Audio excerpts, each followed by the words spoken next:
Grabe no, 3 months na yun. Ganun kabilis.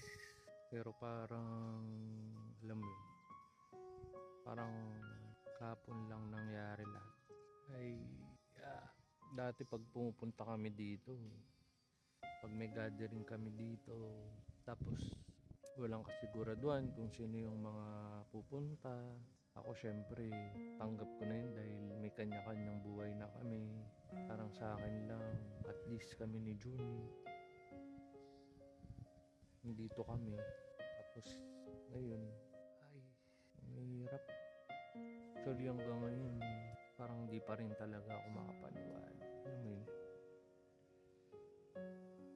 yung pinakamahirap, yung mga last memory, yung time na sabi niya, Shupid, di ako makahinga.